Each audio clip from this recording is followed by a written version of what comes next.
blast from the past. Please listen carefully. CoCo.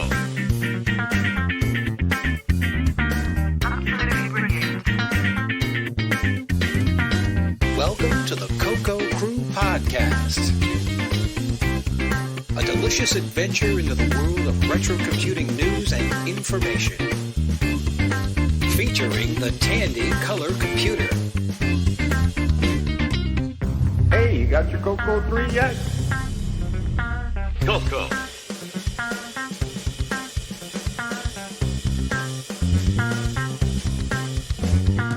All right. Welcome, CoCo Maniacs, to episode 68 of the CoCo Crew Podcast. I, of course, am John Linville, and I'm joined by my team of co-hosts. And of course, we've got Mr. Neil Blanchard. Hello, Neil. Hello, everyone. We've got Mike Rowan. Myro. Hello, Mike. Hello, everybody. We've got Mr. Boise Pete. Hello, Boise. Good evening, everyone. Awesome. Well, we're here to put on a good show for you tonight, hopefully. Let's see. Time is ticking. The CoCo Fest 2021 now is scheduled for approximately 2 months from now. So tick tock. We're hoping that we're going to get some more details nailed down on possible show schedule or possible changes or whatever. So far, they're still holding to the dates. They're pretty firm at this point, so hopefully that might still happen. Whether or not CoCo Fest happens in 2 months, we still got Tandy Assembly booked for approximately 7 months away. So very exciting. We're all hoping to eventually get through all this stuff and get back together to be sociable in person, enjoy the hobby, that sort of thing. So, what's everyone been up to project-wise? Anybody working on anything new or cool? I've been working on something new. Oh, yeah? What's that? Well, along with the Gamesters, I'm still doing those, bugging through, but coming up with another project or product called the CoCo. Well, it doesn't even have to be for the CoCo, but the CoCo Riser. Basically, it's just a simple little platform to put your monitor on. And, Interesting. Yeah. Sort of like what the CoCo 3 had, Neil, with the CM8, remember? That's it. Really? Yeah. Oh, that's cool. We're going to make it out of wood. That was cool. Nice. Yeah, set the CM8 up on it or a TV. That's cool. I like it. Yeah, cool. That's very nifty. We got a prototype coming soon. You're going to take bespoke orders for that, like you do with Gamester, where you pick out the wood and the finish and that sort of thing? Yep, do the exact same thing. Cool. Neil, you're coming up with you're taking a different approach, right? It's hardware, but it's not PCB hardware. This is really cool. This is definitely a niche that needs to be filled. Yeah, like something different. Yeah. Yep, very good. Neil the Furniture Man. Pretty cool. All right, well, Neil's busy. Anyone else? I'm busy with CoCo stuff, unfortunately. It's the same here, just busy with work. Yeah, I've been still been working a bit on that video game, video engine for a game that I kind of put up a little taste of or preview of back in October, November, something like that, with the checkerboard thing. So I'm still ironing out some details on that. No game to speak of, but making some good progress. So hoping to have a nice scrolling shoot 'em up style game before long. Hopefully this year at least. Probably not before CoCo Fest, but maybe at least could be a demo by then. We'll see. Other than that, well, nothing worth reporting, I guess. How about any new acquisitions, eBay finds, anything like that? I have a few. Actually, just recently today, out of the blue, I picked up, I ordered 3 Dragon 32 game cartridges. Oh, yeah? Yeah, cool. I saw somebody on one of the Dragon groups posted them, so they're coming across the pond. And just today, a local find, a lady down the street from me, I couldn't pass it up, was selling a 14-inch CRT TV, but what caught my eye, it was made by Hitachi. And it's a nice shape, it's got the remote, so for $15, I couldn't say no. Yeah, that's a good deal. Very cool. Cool. You did the right thing. She was more amazed that I wanted it. My only acquisition this month was I bought some 8 gig SD cards. So those are getting harder to find, so I got a good deal on those. And other than that, I've been selling some stuff on eBay. Oh, yeah? Nothing too cool, hopefully. Now, just some disc controllers and an MPI. Yeah. Yeah, like I said, I can't remember if I announced this on the show or not. I did pick up one of those PC-based cassette decks that you plug in a PC. We talked about those a couple of months ago. I found one for a decent price. I haven't installed that on anything yet. I keep thinking I'll probably build a kind of a 90s era style PC for various purposes and probably put it in there, but I don't know. Let's see. The other thing I did find, a CoCo disk-based software, the 32K software on disk. It's called B5 Software Congress. Yeah, Congress by Jeff Stevens. Congress. Requires extended basic. Is it a political simulation or something? It's supposed to simulate getting the bills through Congress and that sort of thing. So it's kind of like Schoolhouse Rock or whatever. Good luck getting that done today. I think you should send it to Washington. Maybe they can win. No kidding. Be an infinite loop is what it would be. Yeah. It says you select a program to get through Congress. You decide which states to influence through pork barrel legislation. You assign lobbyists to the House or Senate. You determine how to use log rolling favors. Finally, you decide whether to sign a bill into law or veto it. Sounds pretty cool. Yeah, that'd be cool.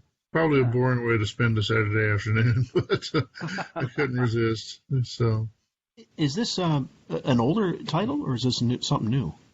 Well, it's vintage. I'm pretty sure it comes in a nice yellow plastic bubble, blister pack or whatever. Oh, that's awesome. Pretty neat. We'll see. Anyway, something. I'm a sucker for any kind of CoCo software media. So. Sure, yeah. The other thing, you remember a couple of months ago I mentioned I'd picked up an Avalon Hill Panzer's East. Right. I had ordered it, and then I wasn't paying real close attention to my eBay email, and whoever sold it to me was in another country, and added a note saying that they're having a lot of trouble with their country's customs agents opening their boxes. And since this was a sealed in plastic wrap, they wanted they wanted me to assume the risk of the plastic bag being open, so that I didn't complain when it got here open when it was purchased, sealed, right? And which I would have done, but then she only gave me like a day and a half, and then she said, "Okay, you didn't answer, so I'm not sending it." She did refund me, so that was nice. But anyway, so I put that on the back burner, and but then I've recently found another copy, which is coming from a U.S.-based sender, and I have tracking info on that. So hopefully I'll get Panzer's East eventually. Oh, well, that's something. All right, well, then we'll just take that from here, take a little short break, and we'll be back with some announcements. Psst. Hey, bud. What? You're a chicken. Yeah, that's right. You looking for a bargain? Perry Computers is offering chicken feed deals. Chicken feed, huh? Yeah. Save 20% and more on color computers, printers, software, monitors, and accessories. Perry Computers is your one-stop shop for all of your color computer needs.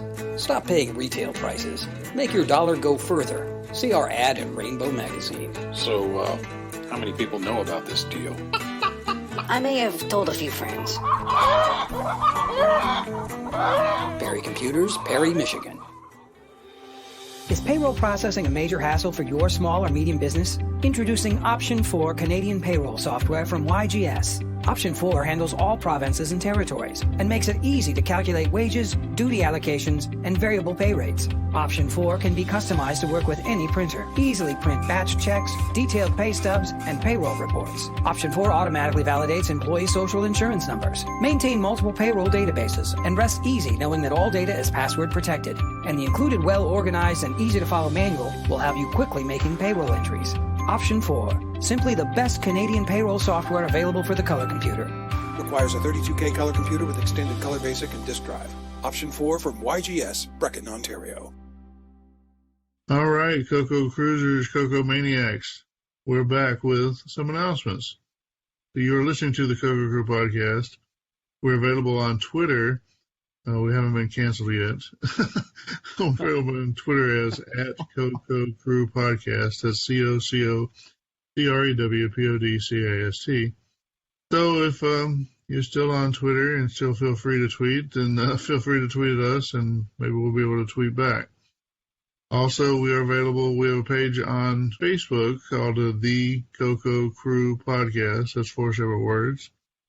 So come and check us out. Join the page. Maybe get some news items a little early sometimes, or otherwise just have that direct connection to the rest of the crew here. So it'll facilitate greater enjoyment of the podcast.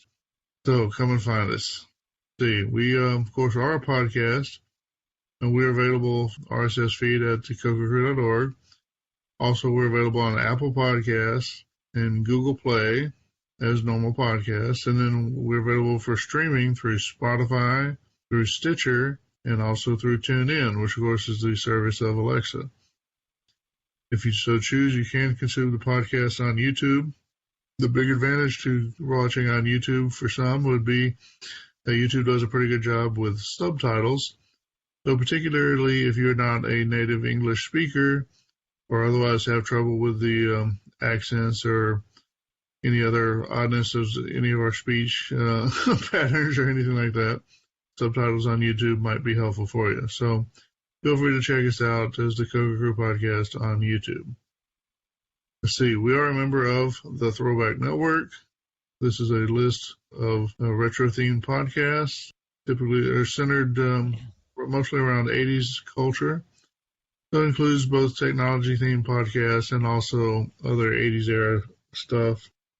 If you're caught up on the CoCo Crew Podcast episodes, then and you're looking for other potential podcasts, then we recommend that you check out the Throwback Network. Link is in the show notes. Also, we are listed on the Game by Game Podcast Information Hub. This is another list of retro-themed podcasts, all centered around technology, so old video games, old 80s-era home computers, that sort of thing. So again, if you're caught up with the CoCo Crew Podcast, then and you're looking for other podcasts that you might be interested in, then we recommend that you check out the Game by Game Podcast Information Hub. Audio for the CoCo Crew Podcast is hosted by Sniper Ears. If you have a need to host audio on the internet, whether it be your own podcast or something for your church or business or a hobby or whatever else you might be doing, then we recommend that you check out Cyber Ears, where you will get your audio on your terms.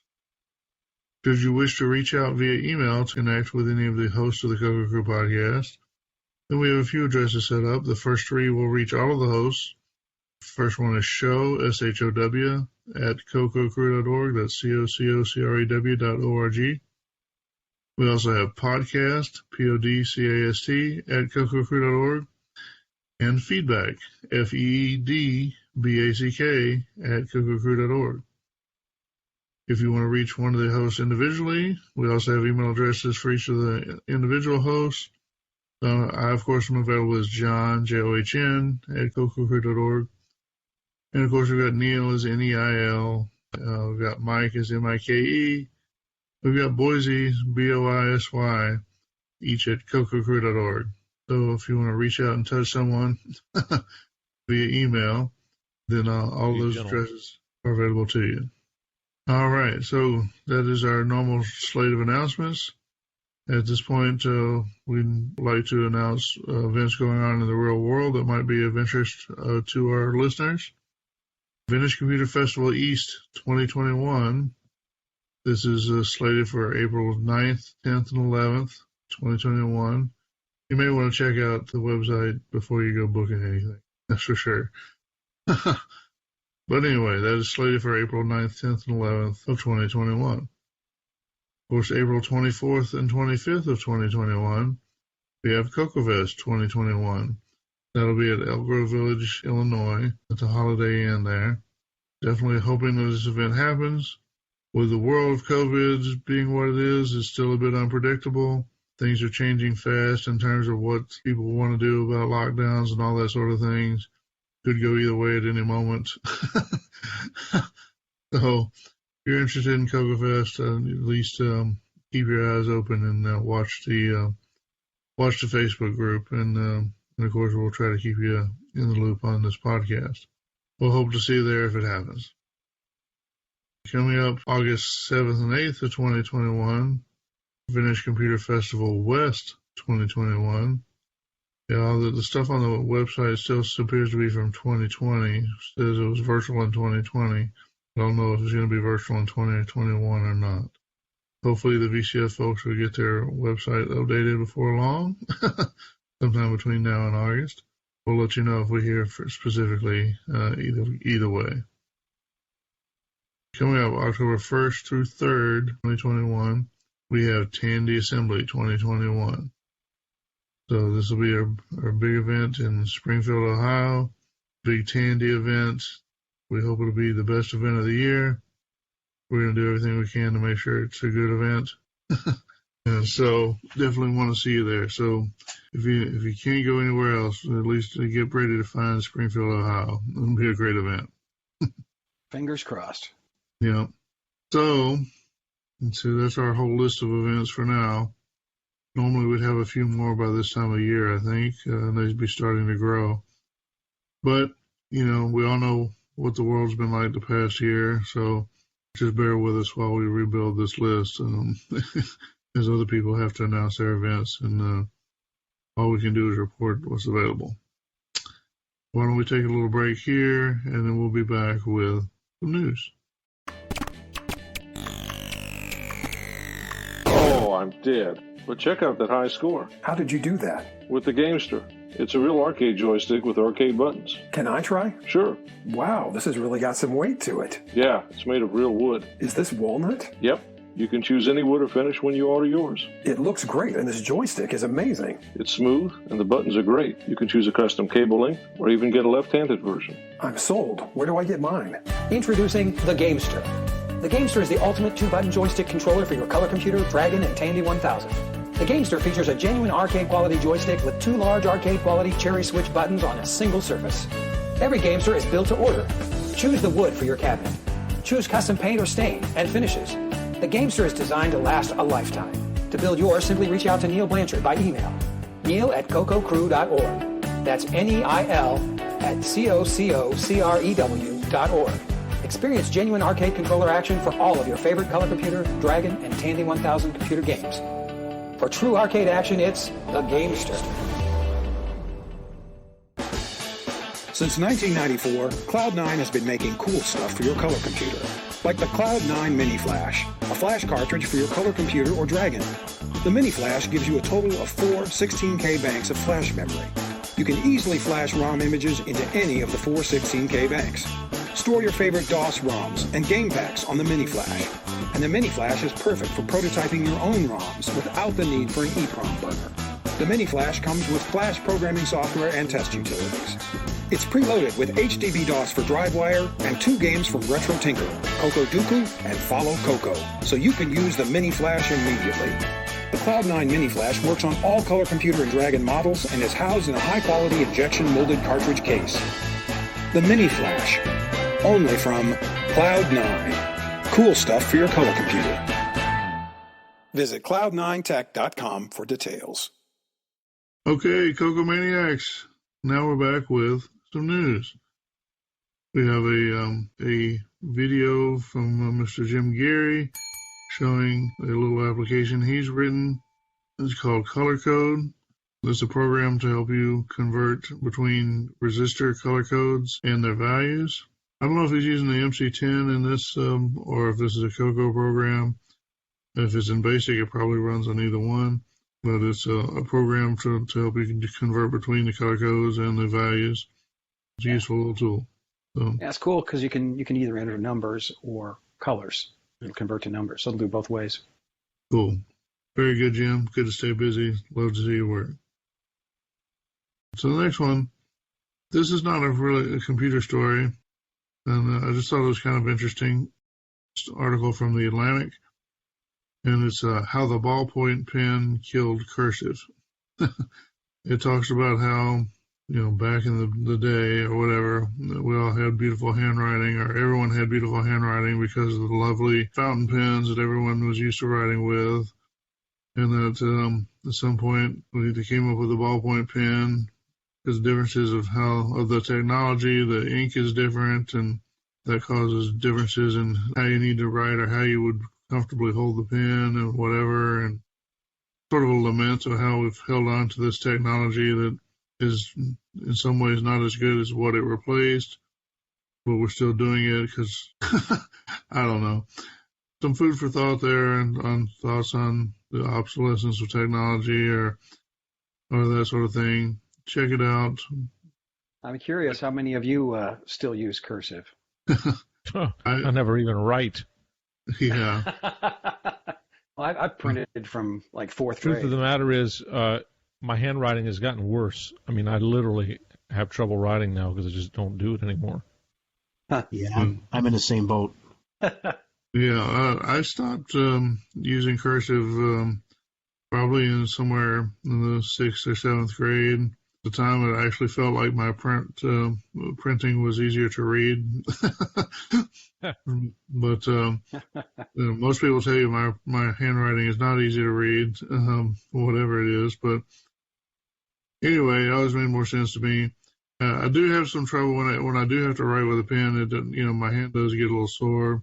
I don't know if it's because of some defect in the design of the pen or something about how I'm holding it wrong or something in between. I don't know. But anyway, the article appealed to me. May not be the perfect fit to put in the podcast, but there it is anyway. So feel free to comment, send some feedback. All right, so moving on, we have an article from Hackaday's site from Jenny List, one of the staff writers there. There's a portable serial terminal that should be from the 70s. So somebody has built a box with a kind of a cool looking little keyboard on it with little round keys, penciled, with the letters and stuff on them. It says vintage HP dot matrix LEDs for the display. The article says uses a 6809 microprocessor. You dig down into the links. I think they're actually using a 6802. Essentially a version of the 6800 microprocessor, so a little bit different. The 6809, of course, is what originally caught my eye. But anyway, there's a little construction article from Hackaday, building a serial terminal that might have some interest to the audience. Check it out. Maybe it gives you some hints on a project you might take on or how you might do some stuff or whatever. Check it out. Let me know what you think. From Ron Delvaux. So he does a lot of picture conversions using high color software from Hawkmaster. This is essentially a CoCo 3 software that does some cool palette flipping techniques to kind of mix deeper colors, get a better color resolution than what you could get by just setting the palette registers themselves. Not unlike my stupid VDG tricks or Sluzzle game. It's probably a little higher tech in some ways. It has, obviously, it's working with a little bit more flexible video hardware, but it's still sort of the same trick of flashing between different palettes or whatever. Anyway, if you want to see how to make use of the high color software, they'll show you how to do it. So check it out. Maybe you can create your own high color conversions. Here's from Jeff Wood. What commands can be eliminated from BASIC, and it can still be called BASIC? So it's basically just a discussion, somebody throwing out a hypothetical situation, I guess. Talking about the syntax of BASIC as most people know it, and what parts of BASIC are really core and what parts of BASIC are kind of extra. Like the data and read and restore commands. You can do a lot of programming in BASIC without using data, read, or restore, unless you're going to load your own machine language. You could leave out let, of course, and most of the basics that we're familiar with, you don't have to use let, when you assign a variable. Of course, it's no different. And just because you don't have to type it doesn't mean it's not really there, so I'm not sure that qualifies as leaving something out. There's some discussion about whether or not you can leave out go to or go sub or You probably could leave out GoSub for a whole lot of stuff because most people don't really. Well, I don't know about most people. A lot of people don't use GoSub. Maybe they should, but quite often don't. Some question about whether or not you need peaks and pokes. Anyway, it's just sort of a, I don't know if philosophical is the right term, but just a kind of mind experiment. If you wanted to change basic and take some extraneous things out, what would be your first target? So. Our next news article here is from Jim Brain. Jim's the president of Glenside Computer Club. Posted some updates. Mainly these updates are showing what's changing with the website for Glenside and CoCoFest. The domain is getting moved over from Steve Bjork over to the club, so that's good. Yeah, overall, this kind of struck me as the kind of stuff you'd expect to see in the club newsletter. I'm not really sure why he chose to announce it via email or whatever. In any case, it's good that the club will have control and ownership of everything. Well, yeah, I definitely think they move the control of the website registration to the club itself. Makes a lot of sense. All right, our next news article here is from Jovan Trulio. It's why I chose QBasic at work to develop drafting solutions. That's pretty cool. We cover some QBasic stuff here as, kind of a, it's not exactly what you use on the CoCo, but it has a pretty direct relationship. Although the QBasic he's showing in his examples is pretty far from running on a CoCo. But maybe it wouldn't take too much to translate it if you wanted to. But, it's cool to see people using the old languages, what's useful. It reinforces, a lot of times we assume that only, newer things are always better or whatever. And sometimes what you know is better. That's right. He actually knows how to use QBasic and is doing some cool stuff with it. Yeah, it's a good example that, you can use these retro machines and retro languages to do, modern things or something that, a solution you have to come, figure out. All right, next news article from Luciano Scharf. He's basically modified a quick shot joypad controller to work on the CoCo. Yeah. And so using an article I wrote on the Retro Tinker blog. Yeah. How to do it. So you got pictures of the work he's done, and that's his kid, somebody's kid, playing with the joystick. It's cool that somebody's doing some stuff and then sharing what they're doing and kind of contributing back to the community with their own experience and, their own extension of the idea. So that's cool to see. Yeah, that's great. The next news item is Creation by Clive Gifford, but it's actually by a good friend of the show, Mr. Jim Gary. This is a YouTube video that appears to be a program, I guess, that Jim adapted from this Clive Gifford fella. Looks like the Game of Life on, I guess this is the MC-10, right? It's a simulation of multi-generational production of some type of a biological specimen that just grows and variation on Conway's life, so yeah, something like that. Yeah.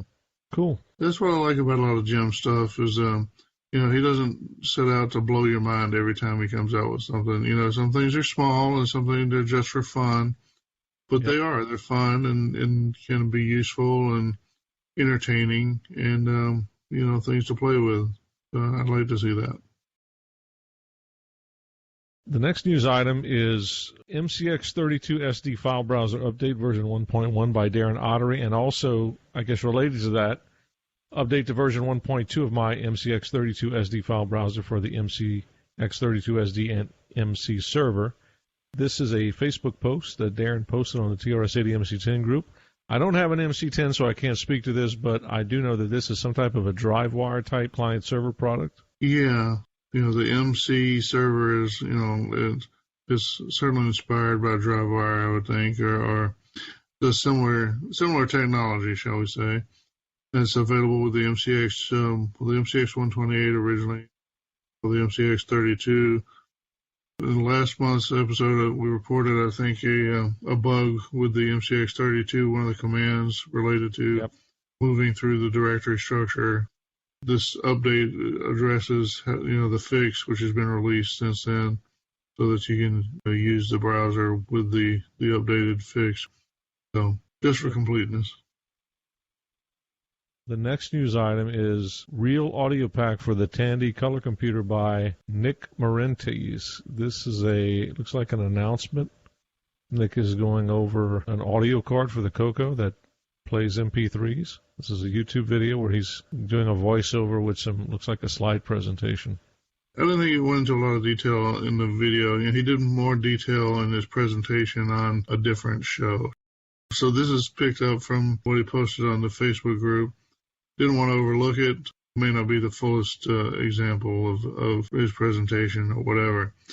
He's working in collaboration with Jim Brain, I guess, and has a prototype that has a CoCo card that interfaces. I think it's a off-the-shelf card that's sort of bolted on that has a micro SD slot. On the SD cards, you can put MP3 files, and then the CoCo can then direct that card which MP3 files to access and play them. And so when you play the MP3 files, they sound great. They sound like MP3s. They sound like just like they come right off your iPhone or whatever. He announced that within the past, I think it was late December when he actually announced it. So coming up on a month and a half, something like that. We'll see where he goes, if he's going to use it with the game projects or not. We'll see what the adoption is like. It's all a matter for the future. So good luck, Nick. Whatever floats your audio boat, right? Right. The next news item is actually, looks like 6 of them, Part 1 through Part 6 of Benchmarking the CoCo Keyboard. Parts 1 through 6 by Alan Huffman. So it looks like the bear has come out of his yearly hibernation to spin up a smorgasbord of productivity articles on his subethasoftware.com website. This is Alan going over analyzing the basic ROM and how it utilizes the keyboard. It is actually a Part 7, which I've got the link I'll be including as well. But yeah, he's looking at basically how the keyboard rollover stuff works, which is essentially how you can determine whether or not the key is still pressed, and so you'd have a repeating key in a program, which apparently turned into quite the investigation. So cool, nice to see Alan active again. This next one is from Adrian's Digital Basement at YouTube. Can we fix bad chips in the oven? And you've probably heard of instances of maybe having a bad circuit board, putting it in the oven, and getting it to work again because of bad traces or wet components, things like this. But this takes it even to a lower level. Adrian, he does a lot of repairs on different computers, but does a lot of C64. So he's got like a C64 with everything socketed with ZIF sockets, so he can just dump chips in to test them. And he took a bunch of C64 chips and tried to heat them up in the oven and see if they worked again. And interestingly enough, he had some success, not a terrible amount of success, but definitely interesting video. It's a really neat idea, especially if you've got some sort of priceless or irreplaceable unobtainium chip that has ceased to function. Rather than throw it away, you might at least try around to baking it. I can see knowing how the chips are built on the inside to some degree. I can see where it's plausible that you could fix certain types of faults this way. I don't know how practical it is or how certain it is, but it seems like it's at least plausible. And it's certainly one of those, what have you got to lose if something's not working? Yep. I watched his video, and by the way, I really enjoy watching that YouTube channel. He's got some great stuff. Very nice. Yeah, it is good. For real cricket action on your personal computer, games calls it brilliant and ingenious. Home Computing Weekly names it. You rely on your color computer to run your business. Sometimes that means sending data on disk and tape to other departments, remote offices, and even third parties. But how many people have access to your sensitive data before it reaches the intended recipient? Can you afford to have sensitive correspondence, financial data, or intellectual property fall into unwanted hands? Protect your data from unwanted eyes with Easy Encrypt. Easy Encrypt Cassette and Easy Encrypt Disk protect your data with any password of your choosing. To unencrypt your data, simply enter the designated password and Easy Encrypt restores your files to their original readable state. Easy Encrypt is a simple and effective deterrent against prying eyes. Easy Encrypt Cassette is just $25. Easy Encrypt Disk is $29. Protect your valuable color computer data with Easy Encrypt. From Landware, Edison, New Jersey. All right, this next one is from Chris's Retro Corner at YouTube, introducing the Maxduino Ultimate from YouMakeRobots.com, unboxing and overview. And this is basically a cassette emulator. So it's a completely digital cassette emulator that you could use with retro computers, probably just as a tape recorder if you wanted to. But that's his intention. It's just kind of introduction to what it is, and he's going to have follow-up videos to actually, show it in use and things. But that's a neat project. Yeah, it's pretty cool. And like you say, if you had some other use for an old style tape recorder, you probably could plug this in instead. Yeah, we're replacing discs and cassettes digitally, left and right. They're not going to last forever. Okay, this is from the Glenside Color Computer Club, CoCo 123 newsletters. The club has put together a new web page where you can access all of the CoCo newsletters. They're sorted by year. So you can go to each year and see all of the past newsletters as well as the current one. So it's nice to see a good-looking web page from Glenside. And check it out. It's very usable and nice. So well done. Yeah, if you're curious about old issues of the Glenside newsletters, this is where you can download them, and there should be many years to choose from. Looks like it goes back as far as 85. All right, we have one from Darren Atkinson, the MCX32 SD server dir patch. So this is what we were referring to earlier when we were talking about the MCX32. There was a bug accessing certain directories and pointers to where you were, things like that. So Darren has fixed that and released an update to it. So I haven't applied that yet, but hopefully I'll do that this week. All right, next one up is from Sheldon McDonald. Adding functions to assembler. Now, functions progress in assembler 6809. That's kind of interesting. So Sheldon's got some interesting stuff going on here. It's a little unclear at first what exactly he's doing. He's playing with some assembly language, and then looked like maybe he's throwing in what would normally be called maybe macros for doing some somewhat higher level programming functions. And then it kind of turned a little bit to, looks more like what you normally would refer to as a linker, although instead of being an object linker where you do the assembly and then you have kind of a binary blob that you can plug together with other blobs, it looks like he's doing more like I've seen the Dunfield cross-assembler tools used what he called a source linker, which basically does the linking sort of operation, but in a textual fashion. So it kind of creates a conglomerate source file that actually includes the text of a function in part of the bigger, and then assembles the final source file. I think that's closer to what he's doing here. It provides some advantages. It's a little bit different than what most tools do, but it's similar in a lot of respects. It does have some advantages and probably some gotchas. But it'd be interesting to see what he comes up with overall. And if it works for him, that's the important thing. All right, our next news article is from Guillaume Major. He's added, actually, there's two versions here since it's been posted. So SDCX, that is the program for, it's the menu program for the CoCoSDC, in case anybody doesn't know. It now has version 1.20. There was 1.1 and now 1.2. I actually tried this for the first time a couple weeks ago, actually, just at the beginning of the new year. I'm kind of a command line guy myself, so I do everything. I type everything out. But I was setting up a CoCo for somebody that doesn't know RS-DOS at all. Like, they don't even know how to use a CoCo, so I was setting it up for somebody. And I have to say, this is actually a very good menu program, and the features he's added in here is just incredible. I mean, I'm actually thinking of using it myself. It's fantastic. It does save a lot of time. It's very customizable now, because you can even disable the boot up screen. Some people don't like that, so he's added a feature for that. Very neat. definitely some improvements there. And I'm the same way. I use command line all the time, but yeah, it does look like a great viewer. Yeah, it did a good job on it.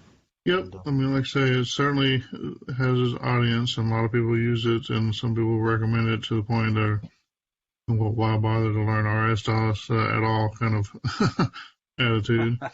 And I'm like you guys. I typically would type the raw commands and just be happy with it. I've never really cared for File Explorer or whatever the term you want to use for it, back to the DOS days or whatever. There's always been some people that like them and some people that don't. And that's probably more where I'm more of a person that doesn't like that type of utility. But that said, if you are interested in that sort of utility, or if you're just looking for something that's convenient and easy, that you don't have to remember a lot of stuff, it's definitely a good tool to use. It's kind of funny because it kind of reminds me of you could kind of turn a CoCo into a game console. You know, you take an SD card and you load it up with a bunch of disk images and set this menu system up, and basically anybody can use it that has no idea how to even use a CoCo. Yeah, that's what it seems really ideally suited for, is if you're just a gamer and you just want to get to the games, you can find what you want and go. I never did use the earlier version, so I can't, speak of that, but the stuff that's added in there is just, it's fantastic, so, yeah, good job. All right, our next news article is from Steve Strobridge. He's released the CoCo newsletter. CoCo 123, Volume 40, Issue 3 is now ready, and that was the year-end in review. Lots of products were reviewed in there, and a lot of CoCo information. You can check it out. A lot more content than usual in that issue of the Lenside newsletter. Whether or not that's sustainable, I don't know. I heard a lot of people talk about it's the best newsletter ever or whatever. I'm not sure I'm going to join with that, but it was a good effort. It's good to see people put their all into something. From Tim Lindner, he did this late December here. I just wrote an RPN calculator with a CoCo. It uses the Motorola 6839 floating point ROM. Yeah, pretty cool. In case anyone doesn't know, RPN is a reverse Polish notation, as the acronym stands for. It refers to the way HP calculators have traditionally worked. It's a postfix notation, and basically instead of saying 3 plus 3 equals, you'd say 3 plus to get your 6 result or whatever. So he's written a little calculator, and like I said, he's using the Motorola 6839 floating point ROM. That was a piece of software available on ROM from Motorola back in the day that contained math routines. Math routines at a level that you don't want to write them yourself if you don't have to. So he's taking advantage of that. The image of that is available on the internet these days, and so he's taking advantage of that. Pretty cool, yeah. Yeah. If you need an RPM calculator for your CoCo, that's probably one of the best ones available, would be my guess. Or you're Polish. Or if you're Polish, yeah. Or reverse Polish. Yeah. The next news item is Pipeline 6809 Microprocessor IP by Kevin Phillipson.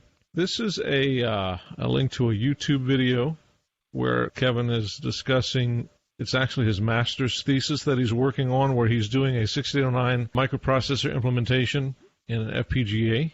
But he is doing this using modern computer science and computer engineering pipelining methods, which is a way of lining up instructions so that they kind of execute next to each other and optimize their cycle time. I actually talked to Kevin and Michael Rywalt, who is also working with him on this project. So I've been in touch with these guys, and what they're doing is very, very cool. Cool that they're putting in this effort.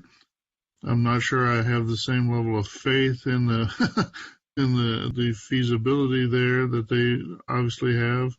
But I do wish them well. I'd love to see 6809 emerge as a low-end contender for some of what the ARM or RISC-V or whatever is taking over these days, even as an alternative to AVR or PIC maybe. Yep.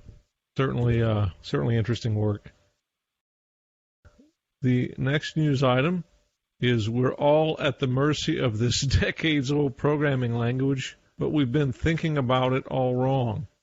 So this is an article on TechRadar.com about Cobalt, which I find is very interesting. You know, we keep covering these kind of topics coming up, and I'm a sucker for them. And so we keep hearing about the skills gap of people don't know how to program in COBOL, don't know how to write the code, whatever. And now people are offering introductory courses, IBM and others. And I guess the trick here is what you're missing there. You know, you may be able to build the skills of how do I get a COBOL program to come out of the computer, but it doesn't mean I can write a very good COBOL code, right? Idiomatic is the term, right? You can't necessarily write idiomatic code. You might make beginner mistakes, that sort of thing. Somebody has written or trained some sort of AI that can analyze COBOL code and suggest fixes for certain kind of patternistic errors and that sort of thing. Basically, instead of having the one old guy still hanging around drinking coffee and reviewing people's code,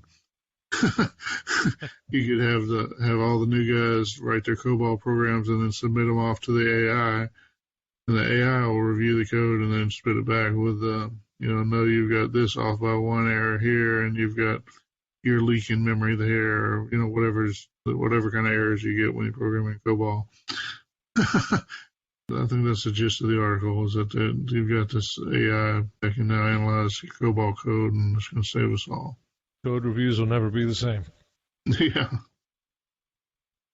The next news item is Why Music Theory Has No Rules and How to Learn It by Music Theory for Guitar at YouTube.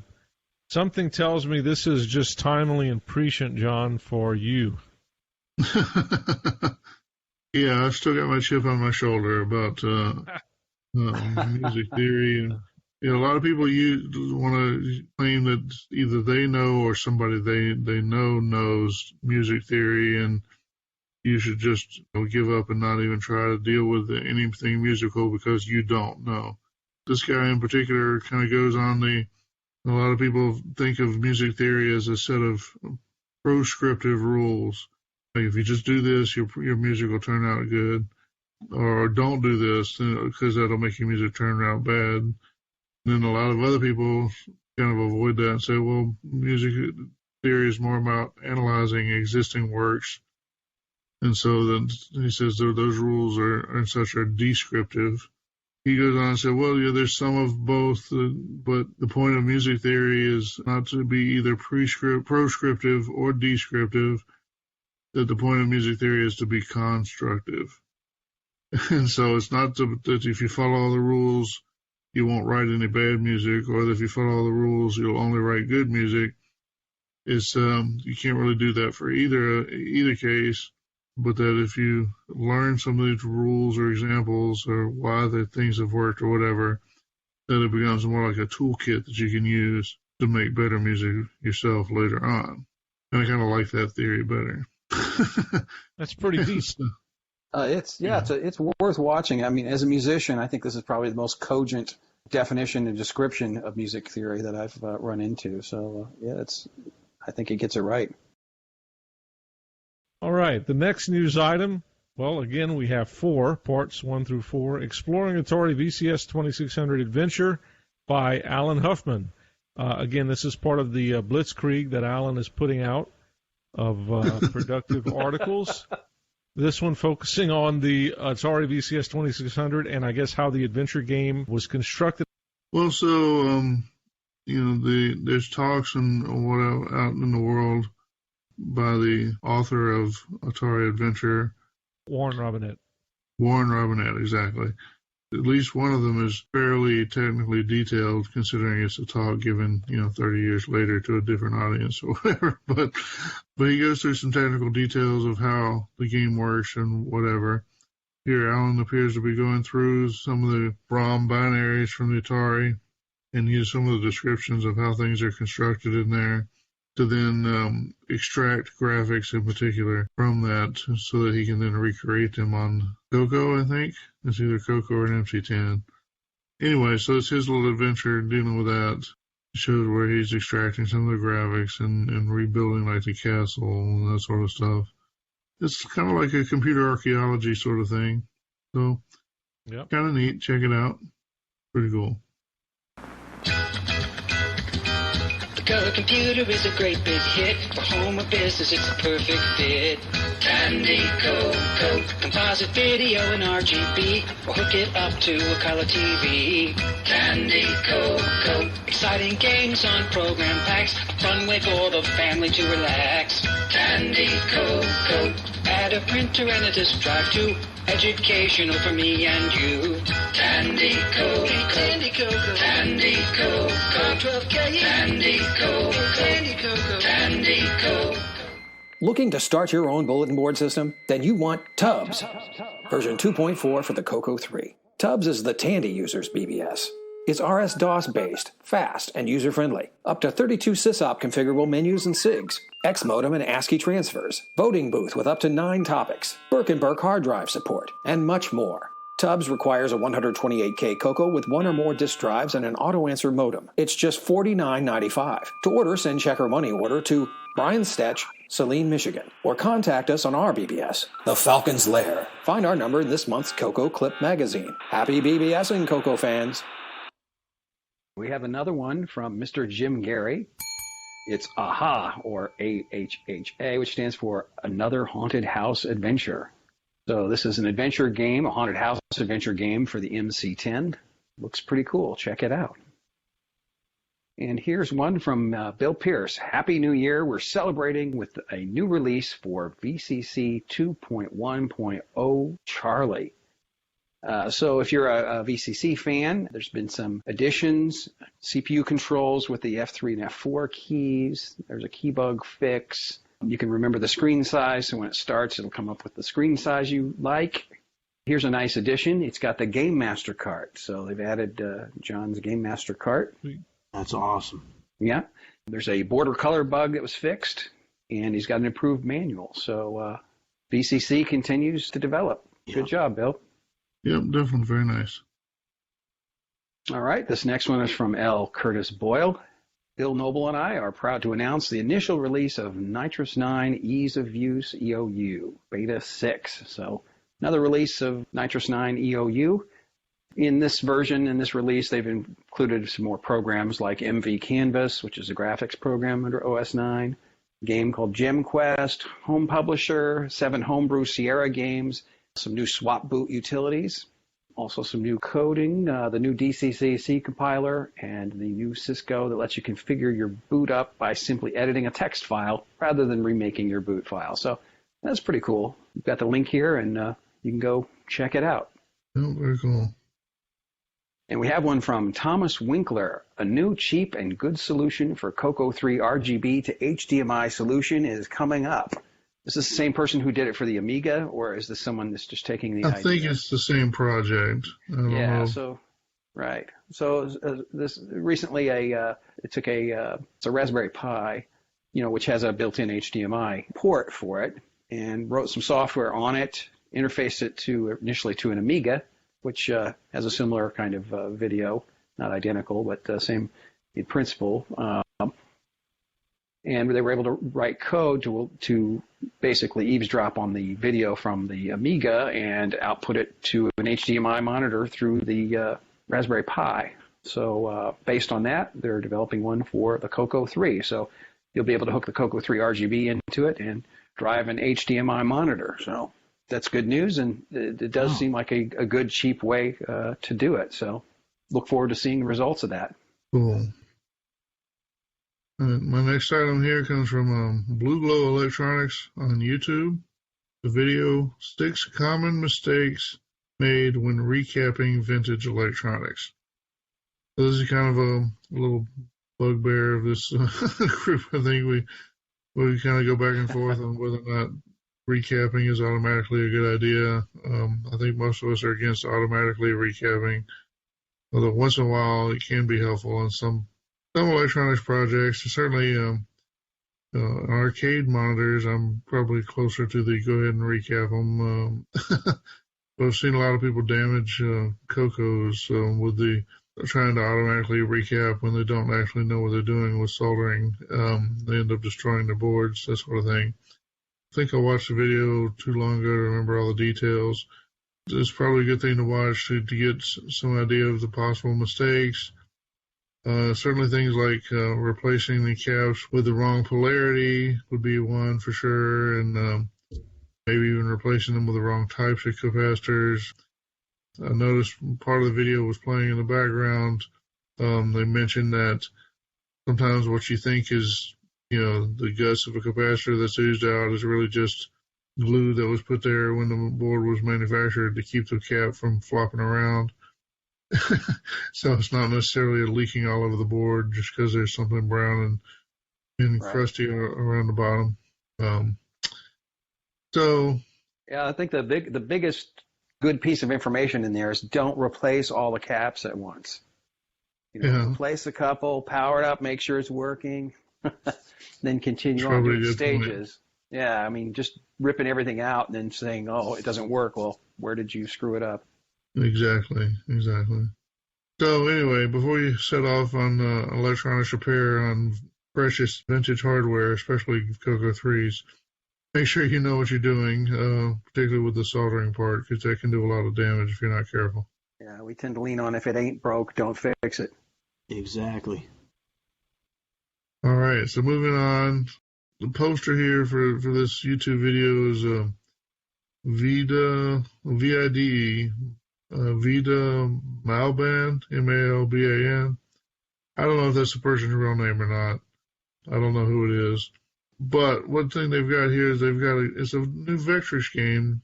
So if you remember, the Vectrex is the vector monitor-based home video game console. Uses the 6809. Vague relation to the CoCo in that sense. But it's a little more related here because the new game they're putting on the Vectrex is actually Dungeons of Daggerath. If you recall, the Dungeons of Daggerath game has essentially vector-style graphics anyway. It's just putting them on a CRT or a raster display. In this case, they've modified the game so that it's drawing vectors actually as vectors on a vector display. It looks pretty good, believable. Yeah, it looks so cool. Seeing the spiders and stuff is just awesome. Yeah. So now what I do not have is going to be an exercise to the reader as far as trying to find the link to the binary. So if you want to play it on your Vectrex using your VecFever or whatever other Vectrex flash cartridge you might have or be able to access, or maybe if you play it on the emulator, that is an exercise left to the reader. So you have to figure that one out. But if you figure out where it is, go ahead and send me a line so that I'll know too. All right. Yeah, pretty cool. You can play Daggerath on the Vectrex. It looks like a pretty cool way to spend a little time. So check that one out. All right, moving on, we got another one from Guillaume. So along with producing the SDC Explorer and maintaining the Color Computer Archive, Guillaume has an interest in the Eros AGI, that's Adventure Game Interpreter. There's AGI games like Leisure Suit Larry or King's Quest 3 or whatever. You can play them on the CoCo with those original game interpreters, including games that were never actually released. Games that were released as homebrew or whatever. He's done some of those in the past, so he knows something about the way the AGI interpreter for the CoCo works. And so he says now he's patched the sound routine in Sierra's AGI so that you can skip the music by pressing the spacebar key. So otherwise you have to wait to play all the music, which it does over the DAC. It takes a certain amount of time when the music is playing. So it'll save a little time in that case if you're playing the game and don't want to have to listen to the music. Now, the cool thing is, we could talk Guillaume into doing it, probably be the fastest. But if you can figure out what he's done, then maybe you can patch in a similar place and get it to play music. If it's got the data available, maybe you can get it to play the music on the sound chip in the Game Master cartridge, which I think would be really cool. Not so cool that I'm dropping everything to do it. But if you'd like to do that, I will definitely hail you as a conqueror or whatever. Yeah, it would be cool. But anyway, it's out there. It's within your reach if you want to figure out how to do it, or you can talk to Guillaume and get him to convince you, or get him to educate you on where to find the places to patch. It'd be pretty cool. Those games on the Tandy 1000, they use that chip. Exactly. The data ought to be available somewhere. You ought to be able to make it work. Yeah, it's probably there. Like it's in those. It's with those games. I would guess so, but I don't know for sure if they somehow did a special version or who knows. But anyway, I'd love to see it if somebody wants to figure it out. I'll be happy to help us in whatever way I can. All right, so moving on to our final news item. Adafruit interviews Ty Lopez, new owner of Radio Shack. So if you haven't heard, Radio Shack brand has been purchased by this Ty Lopez and his business partners. I forget the name of their overall business. Here's a quote. Ty Lopez acquires and operates large brands that have a customer base well over 20 million consumers, including Pier 1, Linens and Things, Dress Barn, the Franklin Mint, Mentor Box, Book People, Farmer's Cart, and other e-commerce brands and real estate holdings, and blah, blah, blah. So basically, he's making a business out of buying respectable but distressed brands like Linens and Things or Pier 1. And then operating those businesses and trying to kind of continue the business to operate under its loyal customer base. And so he's picked Radio Shack as his next likely target for that sort of stuff. If you're hoping for Radio Shack to make a comeback in the brick and mortar stores in your local neighborhood, this is your best shot right now. So you may want to listen to this interview and see what Ty Lopez has to say and see if he's saying the right things. About a half hour. Not the worst interview ever. I sat through it. So check it out. Let us know what you think, if you think Ty's got the magic stuff or not. Well, that's our news for this month. So why don't we take a little break, and then we'll be back with some feedback. If you use spreadsheets for accounting, engineering, or data analysis, you know the agony of trying to print a 100-column spreadsheet on an 80-column dot matrix printer. This usually means spending precious time taping multiple sheets together, a less than perfect solution. Well, now there's Sidewise. Sidewise turns your printout sideways, allowing you to neatly print as many columns as you wish on your dot matrix printer. 200 characters on each row? Not a problem with Sidewise. Print as many columns as you like on continuous feed paper. Sidewise will print it down the page instead of across. Your printouts look professional, and no more wasted time trying to match and tape together separate pages. And Sidewise OS 9 provides the same great features for OS 9 systems. Sidewise and Sidewise OS 9 are just $39 each and include an easy-to-understand 6-page instruction manual. Throw away the tape. Get hassle-free results with Sidewise and Sidewise OS 9. From Derringer Software. All right, Coco Maniacs. Now it's time for some feedback. Yeah, first item comes from David Broker. I think that's how it's pronounced. If not, David, then send us some audio feedback or whatever. Tell us how to pronounce your name. But David says, really enjoyed the Chipmunks CoCo Crew jingle. Nostalgic, clever, fun. And the show was good too. Smiley. So glad you enjoyed the show.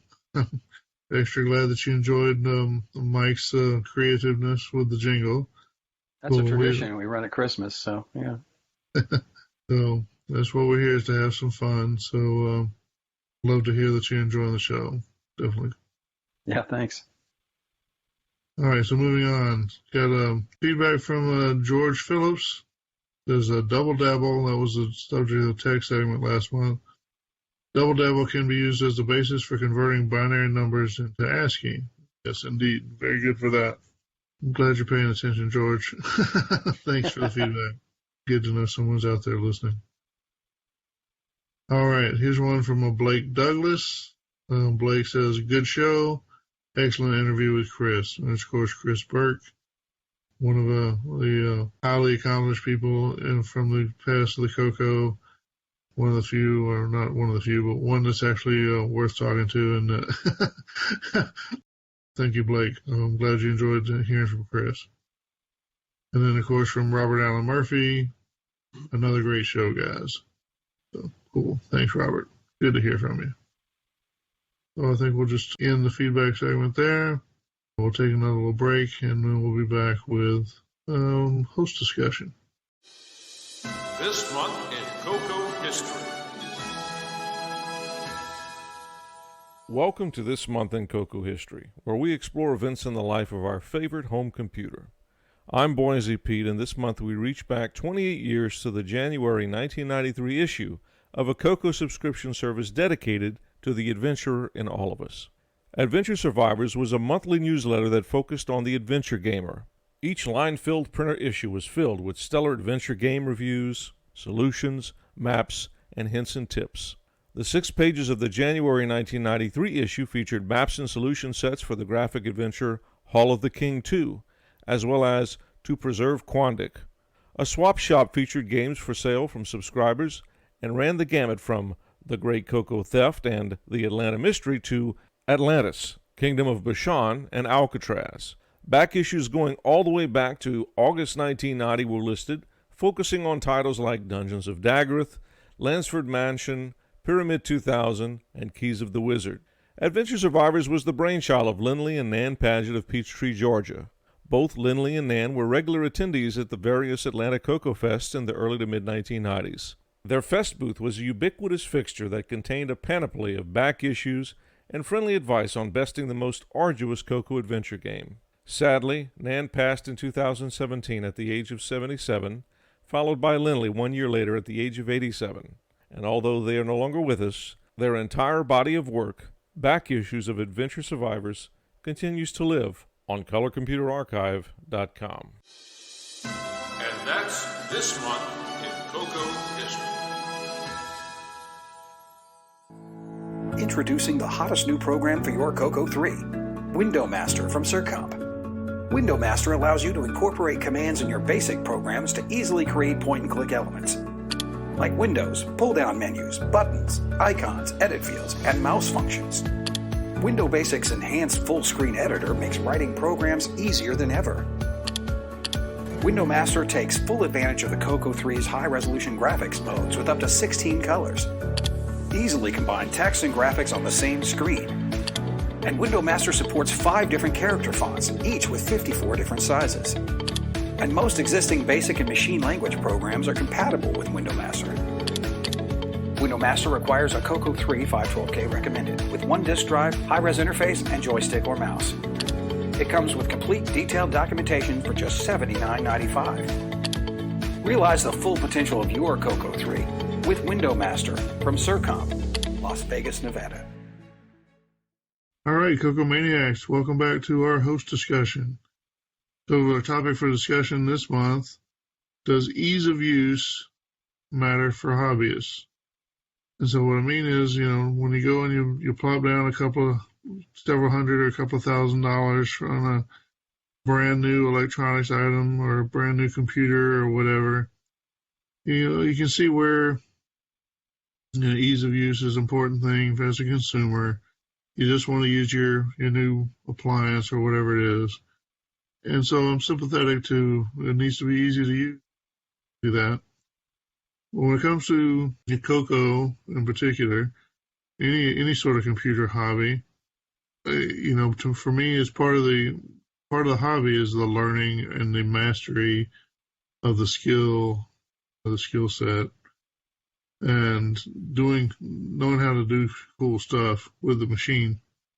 When you say it needs to be easy to use, usually I equate that with I don't really want to know that much about how to use it. I just want to tell it to go and have it go. Since we're all ostensibly hobbyists working with these machines these days, that's what I would wonder is, does it really matter if it's easy to use or not? If things are a little awkward to use or require a little extra learning before you can actually get them to start or work, is that a big deal? And so for me, I would say no. Normally, I want to kind of struggle or wrestle with the problem a little bit to feel like I've actually done something with the hobby. Maybe I'm not. Maybe that's not everyone. I don't know. But I want to now throw it open to my co-hosts and see what they have to say about it. So, what do you guys think? Well, for me, no, it's not important. I actually like to learn all the commands, and whenever I get into a new retro machine, that's the fun for me, is learning the operating system and all the commands and getting it working. I don't want to turn it on, kind of like we were saying earlier with those boot menus where it's all ready for me. I mean, I want to get right in there and deep dive, just check it out. I think you made an interesting differentiation, which is some people in the CoCo world are consumers. They're not, I guess it's just defining, well, what kind of a hobbyist are you, right? Because if you could say I'm a hobbyist because I like to play games. Someone who likes to play games just wants to play games, They're not interested in what's going on inside the computer, not to any great degree. They just want to see cool graphics and, get high scores and things like that. And that's great. And I also think that some of what the hobbyist community does, the programmer community, generates, software products or hardware products that are easy to consume by everybody else, to enable whatever they do in the hobby. So does everything have to be easy to use? No, of course not. And your ability determines whether something's easy to use or not, or how polished it is. If I want a word processor, yeah, I want a program that I can bring up and use it and everything else. But if it's some new hardware, or if you're trying to learn the technology, you're right. You teach people to fish, right? Here, I've done this. Go do something with it. I mean, that's a benefit as well. Right. Well, like coming out of the Unix world, one thing we always hear about is, of course, editors, text editors, the perennial debate of, Emacs versus VI. You always hear about VI being hard to use. Certainly a little inscrutable if you don't know where to start. But I'll tell you what, for me, VI is easier to use than Microsoft Word or Google Docs or, whatever. And I'll tell you why, is because I know how to use it. Right. I took the time to learn how to use it and learn some various features. And yeah, it took a little while. It took some discovery. It took seeing other people using VI and saying, hey, wait, how did you do that? And learning things.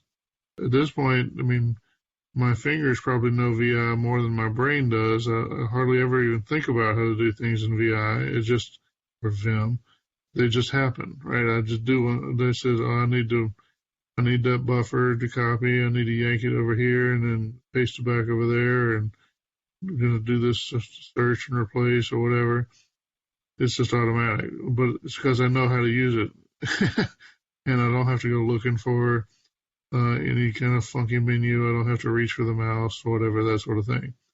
Most people would not say that VI is easy to use. Even people who can use it would usually not say it's easy to use. But you know what? I don't care. It's the easiest thing for me.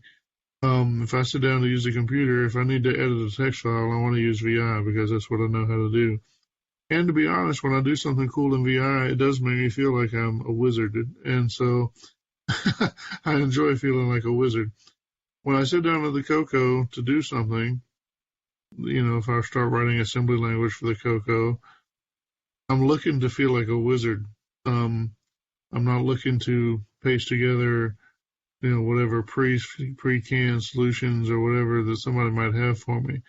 Now, you might want those, and like you said, like someone was pointing out, that if you just want to run Outhouse or you want to run Popstar Pilot or whatever, you may be looking for just everything in between you sitting down and you starting the game is just wasted time. And that's probably reasonable. But that's usually not the experience I'm looking for. So I guess that's the thing. The kind of hobbying that I tend to do is where I want to learn something. I want to achieve something that at least is new to me. I want to be the wizard. I want to do the magic. Magic always comes with a price. And so if it's not super easy to do, that's okay with me. What about you, boys? We haven't heard from you. Well, when you're talking about ease of use in terms of a hobby like the CoCo, I think the challenge is to kind of bear down and do some of the hard stuff and try to figure it out on your own, right? Instead of just moaning about something being too hard and everyone else should, come to your aid and fix it. Illustrative to that is this ease of use project, and I hate that name, by the way, for Nitrous 9, which came about. There's some good things that came about the project, no doubt, and I'm glad to see the people that are working on it doing what they're doing. But it implies that somehow the operating system was too difficult for people to use.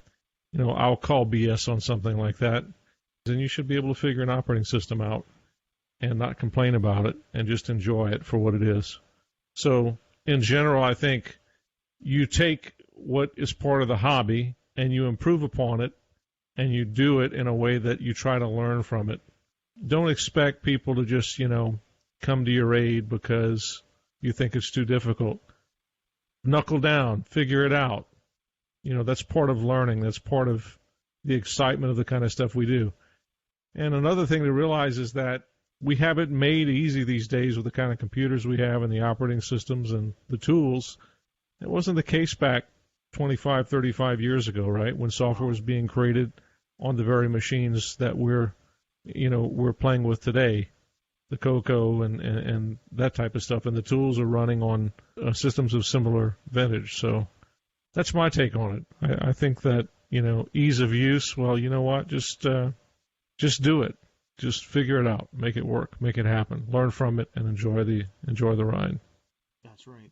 I guess, it also comes down to what you want out of the hobby. I like retro cars, but I'm not a mechanic.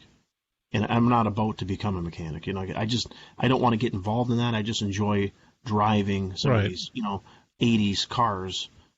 But, when it comes to the retro computing, I like to get more, deep into it. But that's just me.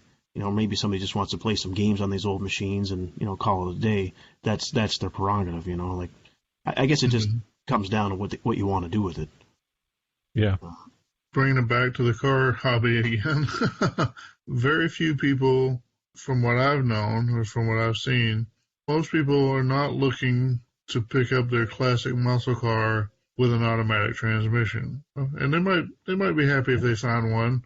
They probably won't pick up one with a 4 or 5 speed and put an automatic transmission in it. Not only because it's sort of a pain in the butt, but, just because it's not really what they want. Most people want the experience of driving that old car. They actually want to feel the road or whatever. Maybe that's not everyone, but I think it's kind of like that for me, at least, is when I sit down with my CoCo, I want to type on the keyboard to type the commands. When I'm programming the CoCo, I want to, execute the commands for the assembler or whatever. Granted, I do those on the PC, but still I want to do them myself. I don't want it to just magically happen for me, I guess is what I'm getting at. I want to feel the road. I want to press in the clutch. I want to feather the clutch. That's the kind of stuff I want to do. Yeah, exactly. And I wouldn't put an automatic transmission in it. But I don't know if that's a perfect analogy, but that's kind of where I was going with it. You wouldn't pull over the side of the road and demand everybody also fix your car and make it run a certain way either. Right? No, definitely not. In my mind, if you're a hobbyist for an old computer, you're expecting to deal with some old computer problems. For sure. Correct. Oh, sure. And maybe that's unfair, and maybe not everybody. Maybe there's reasons to mess with an old computer that still exempt you from wanting to experience the old computer problems. Maybe that's not unreasonable. But to me, it's sort of, if you're drawn to the hobby in the first place, and then some of those problems are part of the old experience. It's part of the nostalgia for me. Oh yeah, definitely. Yes. Yeah. And so it's part of using the old computers is the historical reenactment to remind you of why you don't want to be running down to the card punch. Not that you got to do that for the CoCo, but part of remind you why you don't want to have to use a cassette tape with your ThinkPad It's I don't know. I guess that's just part of it for me. If you demand too much ease of use for a retro computer item, it's going to fall on deaf ears with me before too long. That's for sure. Yeah. I guess for me, it still just comes down to, it's like, the computers weren't that easy to use back in the day.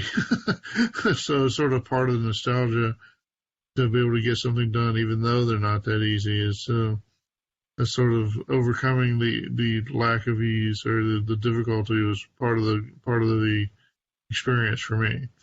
But maybe it's not for everyone. All right, well, then why don't we call it to a close, and we can reconvene on another date if we need to. Let's take another little break, and then we'll be back with the rest of the show. Kenton Electronics provides real interfaces for your color computer. Our SCSI interface is compatible with LR Tech, OWL-DOS, RGB DOS, HDOS, and OS 9, and features a 28-pin ROM socket. Just $89 or $119 with real-time clock. Add real RS-232 serial ports to your CoCo with the Kenton Dual COM board, featuring two 6551 ACIAs, two independent RS-232 channels, jumper selectable for up to 4 channels with a second board, and a 28-pin ROM socket. Ultra low power draw, and it's a great replacement for the Radio Shack RS-232 pack. Single port, just $74. Dual port, $89. All of Kenton's products are mil-spec quality and carry a 90-day warranty. Both the Dual COM board and SCSI interface work directly with the Y-cable or multi-pack interface, and Kenton products are all made right here in the USA. Kenton Electronics, Tonawanda, New York. All right, Frank, I finished checking the doors from the outside. You're all set for your shift. See you tomorrow. Good night, Ted. Being the night watchman can be a lonely job. But being the night watchman at a Radio Shack warehouse is an entirely different story. Frank can check out the newest realistic stereo receivers and Optimus speakers. Or the concert-made 600 polyphonic keyboard. And Frank gets to see all the latest Tandy color computers and accessories before you do. Like the new 128K Tandy Color Computer 3 with CM8 RGB analog color monitor. Frank's biggest challenge? Remembering when it's quitting time. Already? Radio Shack, America's technology store. Hello, CoCo Cruisers. This is Ron Klein. I wanted to talk a bit about software development for the CoCo community, which also includes the MC10 and Dragon. One of the more significant goals of the CoCoPi project, other than the machine emulation, was to remove the hassle and complexity of searching, downloading, compiling, and installing the software needed for development. I wanted a one-stop shopping experience for software developers and provide a single platform that bundled as much as I could pack into it. While the Raspberry Pi has its own set of shortcomings, this is a small, relatively inexpensive device that still provides a tremendous amount of value. Even though the CoCoPi distribution's most popular feature may be the CoCo MC10 and Dragon emulation capabilities, one of its greatest strengths is the software development utilities that it comes bundled with. The project dates back to CoCoFest 2017, and one of the earliest adopters of the CoCoPi project is well-known CoCo software developer Rick Adams. There is no shortage of compilers, assemblers, utilities, and other miscellaneous tools for software development. It's actually quite a blessing we have so many good options available. These can include assemblers like William Estelle's LWASM, or Karen Anscombe's ASM 6809, David Flamand's cross-assembler AS09, which also allows for assembly on the 6803, which is used by the MC10, and finally the Motorola freeware assembler. You have C compilers such as Pierre's Zazarin CMOC and even the M6809 GCC compiler. A list like this would not be complete without the Toolshed project, which includes contributions from many developers such as Boise Pete, Tormod Volden, Tim Lindner, and many others. Floppy drive emulation is well represented, including the two most popular projects, the legacy Java DriveWire server and the new Python-based PyDriveWire server from Michael Furman. Even the EMC protocol support is available for those using an MC10 with the MCX128 or even the new MCX32SD expansion devices. These floppy emulators can be used with emulated or real hardware. William Estelle's LWWire is a multi-purpose application providing DriveWire-compatible floppy emulation, yet adds the ability to allow for IP networking capability when combined with Brett Gordon's CoCo 3 port of PhysX. When it comes to real floppy hardware, the HXC floppy emulator and Grease Weasel tools have been added. These two projects allow for dumping contents of real floppy disks at a raw flux level and detailed analysis of those captured images. Perhaps you have some old projects on floppy disk from years past you would like to save. This is a great way to do it. Jim Brain's TCP/SIR provides modem emulation for those looking to develop terminal-based applications, or perhaps even a new BBS program. Editing source code can be done with VI, with syntax highlighting for assembly thanks to Rick Adams, and even Nano, with syntax highlighting for BASIC, Assembly, C, Python, and many others. Debugging your programs is made easier with MAME's built-in debugger. Xware fans can use a combination of the M6809 debugger and the web-based tool GDB GUI. Sharing software projects with others is easy to do right from the CoCoPi. Cloud-based storage options for uploading and downloading projects includes Dropbox, Google Drive, OneDrive, and Box. Just add your personal account info to use. Community help is also available while you develop with the CoCoPi. An IRC client can automatically log you in and join the CoCo channel, where you will find a regular cast of enthusiasts willing to help. You can even listen to the CoCo Crew Podcast in the background while you develop new and exciting things for the CoCo. Everything I've mentioned so far can be done with the CoCoPi. When considering the purchase of a Raspberry Pi for use with the CoCoPi project, I would suggest the Raspberry Pi 4 or 400 with 32 gig or larger SD card. Performance is really good, so much so that it allows for running MAME and Xware and X Windows now. You are no longer limited to the console only.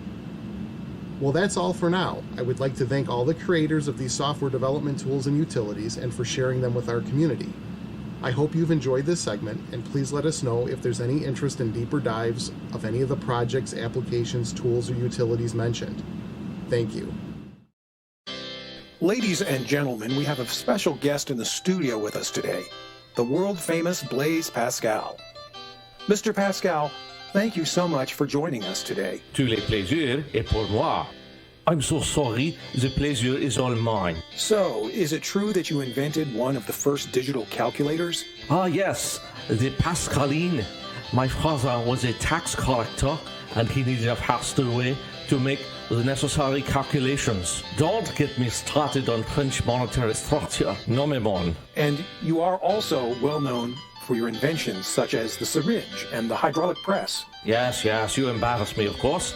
I did a lot of stuff, as you say, but let me tell you what I am most impressed with. What would that be, Mr. Pascal? Deft Pascal, a color computer with as little as 32K of RAM, can be used to develop software using the programming language named after myself.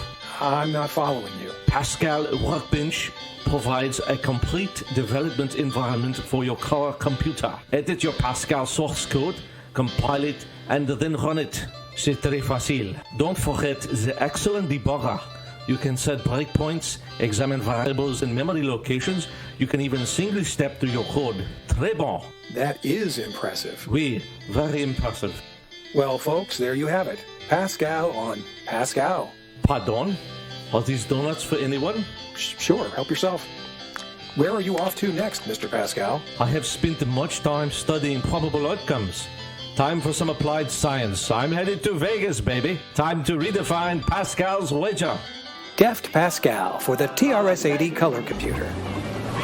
From Deft Systems Incorporated. Welcome back to Neil's Corner on episode 68 of the CoCo Crew Podcast. To start the first show of the new year off right, I thought I'd review a current utility. Something a little different than a game review. However, you can use this utility to launch a game. Have I gave enough away to figure out what it is yet? This utility is called CoCoSDC Explorer, or better known as SDCX for short. SDCX is a file browser menu program for the CoCoSDC. It is compatible with all CoCos, Dragon 32 and 64 computers. It does, however, require 32K of memory and obviously a CoCoSDC. Now, for anyone listening that might be new to the CoCo or hasn't been around much, a CoCoSDC is a hardware disk controller emulator for the CoCo that uses SD memory cards instead of real physical floppy disks. The advantage is you can store many disk images on an SD card. However, it can get cumbersome having too many directories and disk images. This is exactly where SDCX comes in hand.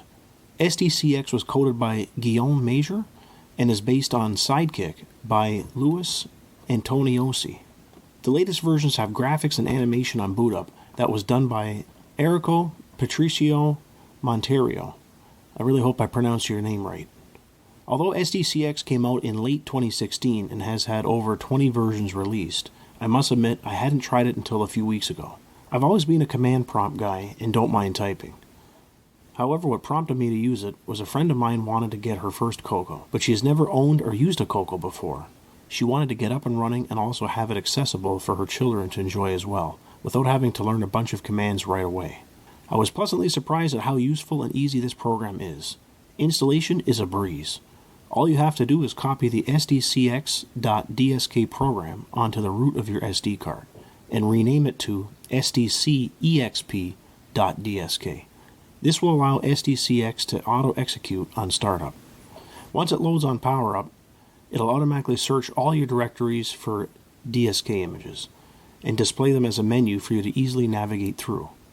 For example, on the SD card I had set up for her, I made a directory called Games, Demos, and Apps. Within each of those directories, I had put the corresponding disk images in each. Now all she had to do was use SDCX and navigate to a directory and select the disk image of her choice. Once you reset or power cycle the CoCo, it'll auto-boot back into SDCX. There are a plethora of options SDCX gives you, such as list files and directory on the SD card, create, rename, and delete disk images and directories, mount directories for multi-disk programs, launch machine language and basic programs, detect and boot OS 9 disks, quick disk and file selections by the first 4 letters, sort an SDC and disk directory listings, saves and restores last session, and these extra features if you have a multi-pack and a floppy disk drive system. You can read and write floppy disks, display floppy disk directory, format floppy disks, double-sided floppy disk support, and joystick support. There are also a lot of macro hotkey commands such as Shift-C to create a disk, Shift-K to create a directory, and so on. Check the manual for a list of all the hotkey commands. If you have a multi-pack and floppy drive system attached to your setup, SDCX also has built-in hotkey commands to read, write, copy, and format real physical floppy disks. This is very handy when you want to create disk image files from your real floppies or vice versa. If you want to change the configuration of SDCX, all you have to do is hold down the C key at startup to run the configuration program. In there you can do the following: restore last session, disable splash screen, sort disk directory, composite video. Well, there you have it. If you're tired of typing in commands or just want an easier way to navigate through your massive library on your SD card, SDCX is the program for you. I must say I'm thankful I was kind of pushed to try it out for setting up my friend's CoCo. I got to experience how awesome this program really is, and now I've set it up on a few of my SD cards here. It actually reminds me of those hard drive menu programs a lot of us used in the MS-DOS days, such as Direct Access. If you want to try it out, you can download a copy of SDCX right off of the CoCo Archives website. Oh, and one last factoid. SDCX is coded by the same guy who runs and maintains the CoCo Archives website. Great work, Guillaume. Thanks for providing the CoCo community with this program and Archives website. Until next month, happy CoCoing and retro forever. Speed Racer from Mistron. Speed Racer is a supercar race game that puts you behind the wheel with incredible scrolling 3D graphics. It's simply the finest car race game ever written for the CoCo. Just $34.95 disc or tape, 32K required. From Mistron. Well, we have found ourselves at the end of the podcast once again. As usual, I'd like to thank our host John Linville for procuring all the news articles each month, Mike Rowan for painstakingly editing the podcast and creating all those fun commercials, Boise Pete, our CoCo historian. He remembers it so you don't have to. Last but not least, we'd like to thank all of you who listen and support us each month. Feel free to give us any feedback. We really do like to hear from you. Until next month, happy CoCoing and retro forever. It's a blast from the past. Please listen carefully. CoCo.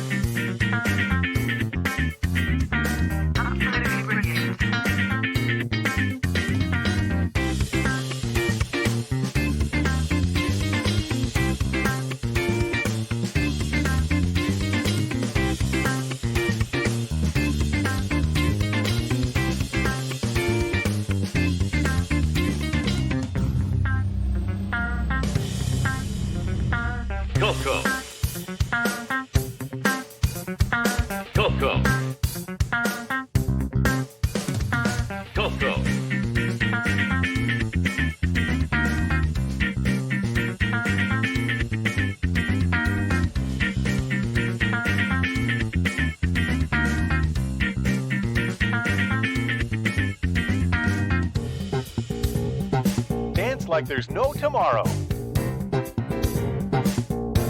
What is this crazy rock and roll music anyway? It's a blast from the past. Dance, dance, dance. Dance, dance, dance.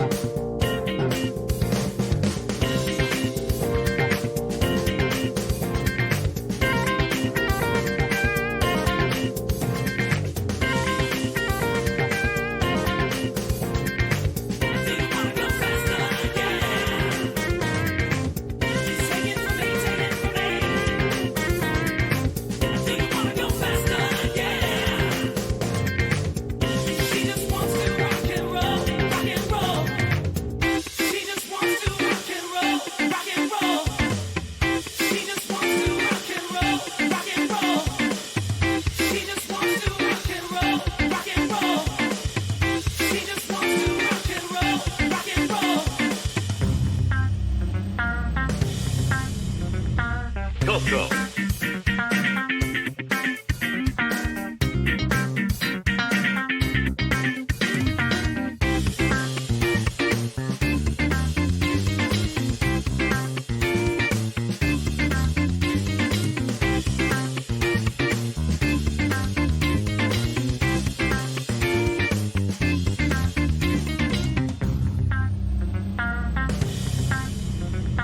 CoCo.